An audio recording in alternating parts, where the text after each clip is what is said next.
दोस्तों एक और रोड ट्रिप में आप लोगों का स्वागत है फैमिली के साथ। इस बार छोटी सी रोड ट्रिप कर रहे हैं।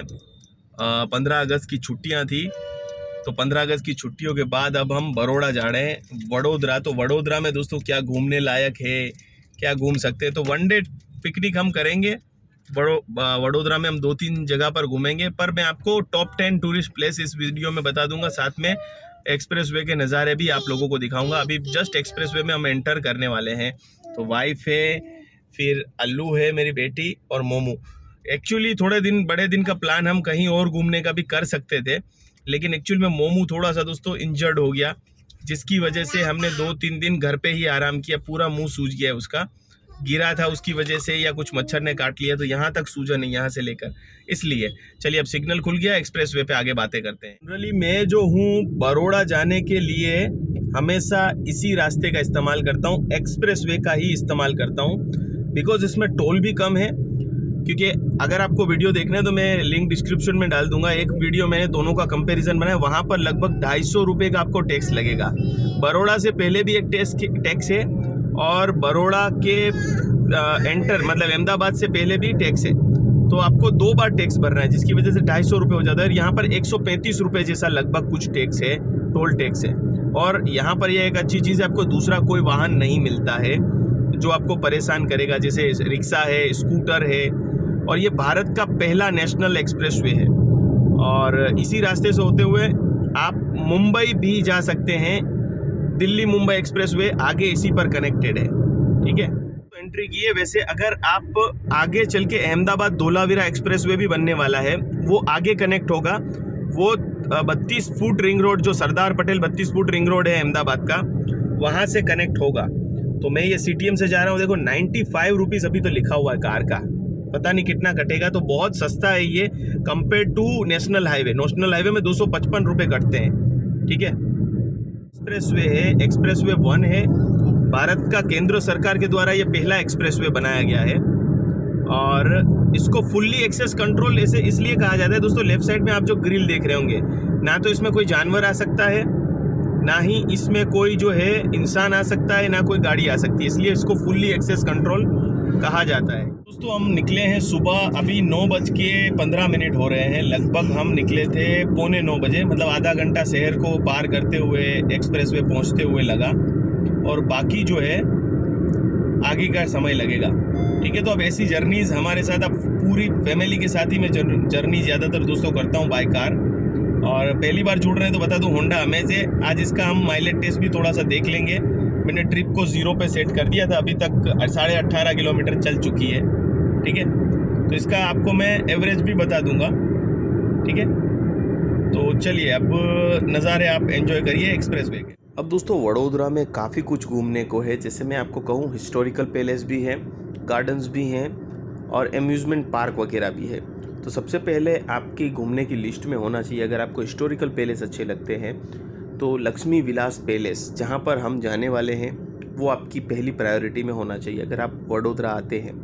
तो ये एक पहले नंबर पे आपका रहेगा। दूसरे नंबर पे दोस्तों आपको सयाजी बाग ज़ू जाना है, जहाँ पर ओपन एवियरी भी है, उसका भी मज़ा लीजिएगा, जहाँ पर हम जाने वाले हैं। और कमाटी बाग कहा जाता है, जो सयाजी बाग के अंदर ही है। तो ये आपका दूसरे नंबर पे रहेगा। तीसरा दोस्तों यहाँ पर म्यूज़ियम है, एक वडोदरा म्यूज़ियम है, तीसरे नंबर पे रहेगा। और दोस्तों अच्छी बात यह है कि बड़ौदा म्यूज़ियम जो है वो कमाटी बाग के अंदर ही है। एक और म्यूज़ियम दोस्तों लक्ष्मी विलास पैलेस के पास है। जो लक्ष्मी विलास में आप जाएंगे तो वहाँ कॉम्बो ऑफ़र के साथ भी आपको मिलता है। तो वो कॉम्बो ऑफ़र में लेंगे तो उसकी टिकट 125 रुपीज़ है। तो उस म्यूज़ियम में भी आप जा सकते हैं। मतलब यहाँ पर 2 म्यूज़ियम है, तो ये 4th आपका टूरिस्ट स्पॉट हुआ। 5th दोस्तों आप यहाँ पर अगर कभी एम्यूज़मेंट पार्क अगर नहीं गए तो अटापी वंडरलैंड जा सकते हैं। अटापी वंडरलैंड के आसपास में ही दोस्तों दूसरे वाटर पार्क वगैरह भी है। तो 5th नंबर पे आपका अटापी वंडरलैंड भी रह सकता है। अब दोस्तों यहाँ पर मंदिर भी घूमने वाले हैं, जैसे कि EME टेम्पल है, वहाँ पर भी आप जा सकते हैं, और इस्कॉन टेम्पल भी है। बाकी छोटे मोटे दूसरे टेम्पल भी यहाँ पर फेमस हैं, तो आप वहाँ पर जा सकते हैं। एक दोस्तों जो है हिस्टोरिकल पैलेस भी है, और आप उसको एक सूफ़ी दरगाह भी कह सकते हैं, जिसको हज़ीरा का मकबरा कहा जाता है। आसपास बहुत अच्छा गार्डन है और एक मकबरा बनाया गया है। तो वहाँ भी आप दोस्तों जा सकते हैं। तो ये मैं आपको एक रिलीजियस पॉइंट जो है 6ठे नंबर पे रखता हूँ। तो दोस्तों इतना घूमने के लिए आपको मैक्सिमम 2 डेज़ इनफ है। बरोड़ा अगर आते हैं बहुत दूर से तो 2 दिन आप रुक सकते हैं। इसके आसपास के भी टूरिस्ट प्लेस घूमने जैसे हैं वो मैं आगे आप लोगों को बताता हूँ। वो बहुत ही खूबसूरत है और यहाँ से बहुत ही नज़दीकी पर आए हुए हैं।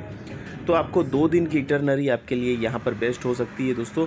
जैसे कि आपको लक्ष्मी विलास पैलेस घूमने के लिए 2 से ढाई घंटे चाहिएंगे और वहीं पर दोस्तों आप म्यूज़ियम घूमेंगे तो 4 घंटे वहाँ पर चाहिएंगे। साथ में आप शाम को मंदिर वगैरह जा सकते हैं। तो एक दिन में ये कर सकते हैं, दूसरे दिन आप बाकी के जो प्लेस मैंने बताए हैं वो आप कवर कर सकते हैं ज़ू के साथ। तो 2 दिन मैक्सिमम हो सकते हैं और एक दिन में घूमना है तो इसमें से आप कुछ भी सिलेक्ट करके मेन पॉइंट्स पे घूम सकते हैं।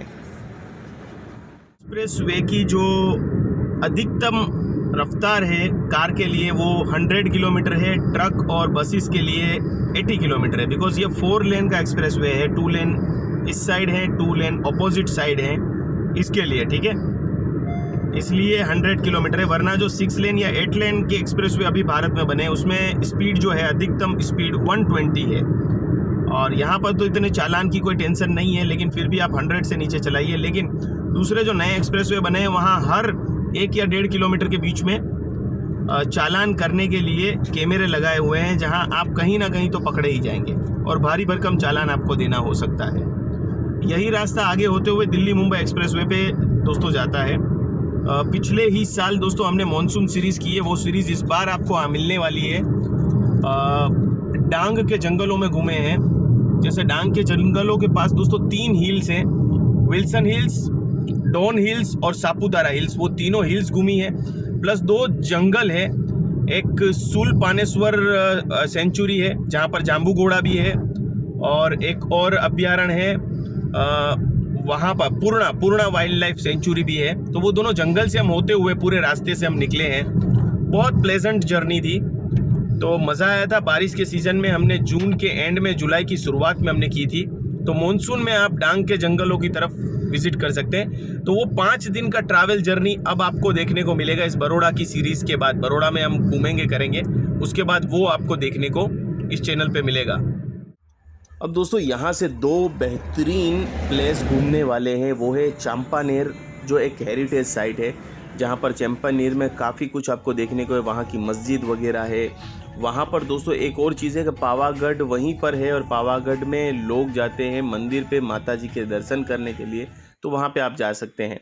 तो दोस्तों हम रेस्ट स्टेशन पे पहुँच चुके हैं, और दूसरा प्लेस इसके बाद हम रिवील करेंगे। तो यहाँ पर 2 रेस्ट स्टेशन है, एक है प्रॉपर रेस्टोरेंट आगे गया, और दूसरा जो है यहाँ पर आप हल्का फुल्का नाश्ता कर सकते हो। तो हम हल्का फुल्का नाश्ता करेंगे। यहाँ गाड़ी हमने लगा दी है, गाड़ी में से थोड़ी बदबू आ रही है बिकॉज मॉनसून है। तो मैंने गाड़ी को धूप में दोस्तों लगाया है ताकि वो गर्म होके उसमें से जितनी भी हीट है, और जो मैंने कल वॉशिंग करवाई थी, तो वो सारा कुछ सूख जाए। तो आपको मैं बाहर के नज़ारे दिखा रहा हूँ कि किस तरीके से यहाँ पर जो है आप फूड के लिए एंजॉय कर सकते हैं। हमने नाश्ता तो कर लिया, नाश्ता कुछ खास नहीं था। इससे आगे भी एक रेस्टोरेंट था जहाँ से हमने एंट्री ली, पर हम यहाँ पर इसलिए रुके कि वहाँ पर पोहा और गोटा वगैरह ऐसा कुछ नहीं मिलता है। नाश्ते जैसा आपको करना है तो वहाँ पर नहीं मिलता है, वहाँ पर रेस्टोरेंट जैसा है। यहाँ पर इडली सांभर साउथ इंडियन भी कुछ नहीं था अवेलेबल, तो और फूड का टेस्ट भी अच्छा नहीं था। कॉफ़ी कैसी थी अहमद? कॉफ़ी अच्छी थी दोस्तों। अब दोस्तों जैसे ही ये एक अच्छा रेस्ट पॉइंट है, यहाँ से आप जैसे ही रेस्ट पॉइंट लेंगे तो आने वाले दिनों में दिल्ली के लिए देखिए, आप यहाँ से लेफ़्ट लेंगे तो यहाँ से आपका टोल कट जाएगा और दिल्ली के लिए आपकी एंट्री हो जाएगी। दिल्ली के लिए आप यहाँ से जा सकते हैं, आणंद नडियाद वाले लोग यहाँ से ले सकते हैं। और मुंबई के लिए आगे से है, अभी दिल्ली वाला रूट नहीं खुला है, लेकिन मुंबई वाला रूट भरूच तक खुला है। वीडियो लिंक डिस्क्रिप्शन में आ जाएगी। देखिए अभी ये रूट नहीं खुला है, ठीक है। अभी देखिए मुंबई के लिए नेशनल एक्सप्रेसवे 4 नाम दिया गया है दिल्ली मुंबई एक्सप्रेसवे को, तो वो आपको आगे से लेफ़्ट लेना है, ठीक है। तो ये एक अच्छा सा रेस्ट पॉइंट है, यहाँ पर आप गाड़ी को रिफ्यूल कर सकते हैं, ठीक है। और यहाँ पर आप टायर प्रेशर चेक करवा सकते हैं, टायर में कोई खामी है तो चेक करवा सकते हैं। देखिए यहाँ से हम लेफ़्ट लेंगे ना तो मुंबई की तरफ बढ़ेंगे या भरूच की तरफ। अभी भरूच तक खुला हुआ है ये एक्सप्रेसवे और कोई भी टोल नहीं है। एक्सप्रेसवे ही दोस्तों जा रहा है जो जोड़ के आपको मुंबई और दिल्ली को जोड़ेगा। एक तरफ दिल्ली जा रहा है, एक तरफ मुंबई। तो ये एक अच्छा स्टॉप की मैं बात कर रहा था। यहाँ पर आप गाड़ी को रिफ्यूल कर सकते हैं, आप रिफ्रेश हो सकते हैं, इसके बाद फिर मुंबई की तरफ आगे बढ़ सकते हैं। ठीक है, तो यहाँ पर एक स्टॉप है, पर मैं आपको आगे वाला रेस्टोरेंट सजेस्ट करूँगा। वहाँ पर खाना अच्छा है, पिछली बार हमने वहाँ खाया था, लेकिन वहाँ गोटा वगैरह नाश्ता वगैरह नहीं मिलता है। तो आप देख लीजिए किस तरीके से आपको करना है। और टेस्ट मुझे यहाँ पर बिल्कुल अच्छा नहीं लगा। प्राइस तो ठीक थे, लेकिन टेस्ट अच्छा नहीं था। और दोस्तों दूसरा जो यहाँ से डेस्टिनेशन आप कह सकते हैं घूमने के लिए बेहतरीन डेस्टिनेशन, वो है स्टैच्यू ऑफ यूनिटी, जो 90 किलोमीटर है। तो अगर आप 5 दिन की टूर पे निकलते हैं तो 2 दिन जो है आप बड़ौदा रुक सकते हैं, यहाँ घूम सकते हैं, और उसके बाद 2 दिन स्टैच्यू ऑफ यूनिटी, और बाकी का टाइम जो है मैं ट्रैवल में गिन रहा हूँ। तो 5 दिन की आपकी ट्रिप हो सकती है। 2 किलोमीटर हम पूरा चल चुके हैं, 100 किलोमीटर। अभी भी जो हमें ज़ू जाना है वो लगभग 14 किलोमीटर की दूरी पर है, और 20 मिनट जैसा लगेगा। हमने सोचा था कि 10 बजे पहुंचेंगे, फिर सोचा था 10:30 बजे पहुंचेंगे। ठीक है, लेकिन पहुंचते पहुंचते 11 सवा 11 हो जाएंगे, बिकॉज़ रास्ते में हमने ब्रेक लिया 20-25 मिनट का। ठीक है, उसकी वजह से थोड़ा पहुंचने में लेट हो जाएगा। पर अब ज़ू घूमेंगे, और ज़ू घूमने के बाद ही सीधा हम लंच करेंगे। तो पहले अब ज़ू घूम लेते हैं 2-2.5 घंटे, फिर लंच करेंगे। तो अब हम बड़ौदा पहुँचने वाले। टोल टैक्स कट चुका है, देख लेता हूँ, आगे मैं आपको बताता हूँ जब हम इस ब्लॉग को समाप्त करेंगे कि कितना टोल कटा है ना। और जी हाँ दोस्तों, अगर शॉपिंग करना पसंद है मॉल में, तो यहाँ इन ऑर्बिट मॉल भी है, और ये बालाजी अगोरा मॉल भी है, तो मॉल में भी घूम सकते हैं। अब दोस्तों वडोदरा आ चुके हैं, और वडोदरा में भी अब ज़ू के पास पहुँचने में थोड़ी ही देर बाकी है, 5 मिनट बस। 2 किलोमीटर यहाँ से है, तो यहाँ से 2 किलोमीटर अब हम पहुँच जाएंगे। ठीक है, ठीक है, ब्रिज से नीचे लेते ही पहुंचने में 11:10 हुए हैं, मतलब अंदर पहुंचते पहुंचते 11:15 हो जाएंगे। 9:45 बजे निकले थे हम, 10:45, 11:15, मतलब के 2.5 घंटे लग गए। तो बड़ी मुश्किल से पार्किंग मिली। यहाँ पर लाइन में पार्किंग भी है। ठीक है, ज़ू के पास आगे से 2 व्हीलर की पार्किंग है, फिर 4 व्हीलर की यहाँ पार्किंग है। और हमने बेबी स्ट्रोलर हमेशा साथ रखते हैं, जो बच्ची है तो उठाना नहीं पड़ता। बहुत वर्थ इट है, आपको मैं सजेस्ट करूँगा परचेस कर लीजिए। पार्क करके इस तरफ गेट है, हम इस तरफ से आगे बढ़ेंगे। ठीक है, तो अब मैं बता दूं आपको कि 114 किलोमीटर गाड़ी चली, और एवरेज जो है लगभग 21 की निकली। मैंने क्या टेक्निक यूज़ की वो मैं फिर कभी आपको इस पर एवरेज बताऊंगा। तो 21 की एवरेज मुझे अच्छी खासी मिली, घर से लेकर इधर तक, बिल्कुल घर से घर तक, मतलब 21 की एवरेज। इसमें शुरू के 16 किलोमीटर और आखिर के 15 किलोमीटर, मतलब 30 किलोमीटर जो गाड़ी है वो सिटी ट्रैफिक में चली है, 50, 60, 70 के बीच में।